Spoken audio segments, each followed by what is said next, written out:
जो अपने आप को साध के चले वो साधु हैं। महाकुंभ के खिलाफ कोई नहीं है, लेकिन महाकुंभ में आपने निमंत्रण दिया और कहा हमने 100 करोड़ लोगों का इंतज़ाम किया है, लेकिन भगदड़ कैसे हो गई, ट्रैफिक जाम कैसे हो गए, लोगों को गाड़ियों में गुजारना पड़ा समय। कि मुख्यमंत्री जी कपड़े पहन करके क्यों स्नान कर रहे थे?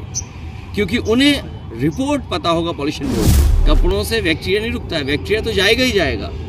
इसीलिए मैंने मांग की है, श्रद्धालु जिनकी जान गई है उनकी मदद सरकार करे।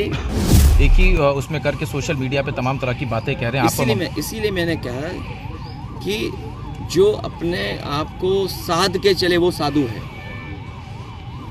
क्या आपको लगता है मुख्यमंत्री ये साध के चल रहे हैं अपने आप को? और जहाँ तक सवाल महाकुंभ का है, महाकुंभ के खिलाफ कोई नहीं है, लेकिन महाकुंभ में आपने निमंत्रण दिया और कहा हमने 100 करोड़ लोगों का इंतज़ाम किया है, लेकिन भगदड़ कैसे हो गई, ट्रैफिक जाम कैसे हो गए, लोगों को गाड़ियों में गुजारना पड़ा समय, लोगों की जान चली गई, लोग अयोध्या में मर गए, श्रद्धालु आपके बनारस में मर गए, श्रद्धालु आपके बड़े पैमाने पे घर पहुंचने और घर से आने पर मर गए। उनकी मदद कौन करेगा? सरकार क्यों नहीं करती है? और फिर आपने छिपा के क्यों रखा कि आपके वाटर का पैरामीटर क्या है?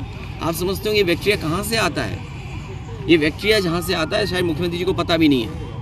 अगर मुख्यमंत्री जी को ये जानकारी होती तो शायद खुद भी स्नान नहीं करते। और अब बात समझ में आई है कि मुख्यमंत्री जी कपड़े पहन करके क्यों स्नान कर रहे थे? क्योंकि उन्हें रिपोर्ट पता होगा पॉल्यूशन बोर्ड की, उन्हें एनजीटी की रिपोर्ट पता होगी कि बैक्टीरिया कितने हैं पानी में। लेकिन मुख्यमंत्री जी को पता होना चाहिए कपड़ों से बैक्टीरिया नहीं रुकता है, कपड़ों से बैक्टीरिया नहीं रुकता है, बैक्टीरिया तो जाएगा ही जाएगा।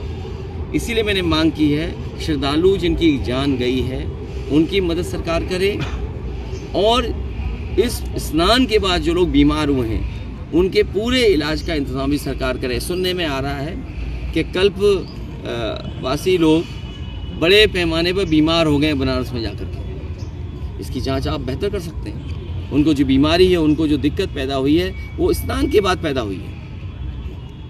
सर, लगातार आपकी जो पार्टी के नेता हैं, चाहे वो मनीष जी हों या अब पूर्व एमएलसी उदयवीर सिंह, सब पे लगातार एफआईआर हो रही है। ये अधिकारी लोग बहुत सिंपल है। किसी ने कल मुझे बताया कि जनता को गुमराह करके इन्होंने सरकार बना ली। अब अधिकारी ने गुमराह करना।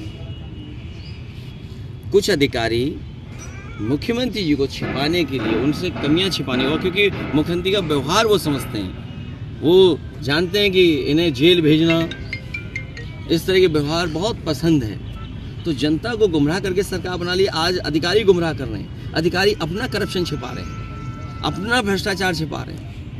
आप बताइए कितने बड़े पैमाने पे भ्रष्टाचार हो गया है। सुनने में आया कि शौचालय में पिछले कुंभ में भी हुआ था, पिछला अर्ध कुंभ जो सरकार ने किया था उसमें शौचालय में भी बड़े पैमाने में घोटाला था, और इस समय भी जब जांच होगी तो शौचालय सबसे ज़्यादा घोटाले में निकलेगा। और सुनने में आ रहा है कई 100 करोड़ की बल्ली लगा दी गई महाकुंभ में।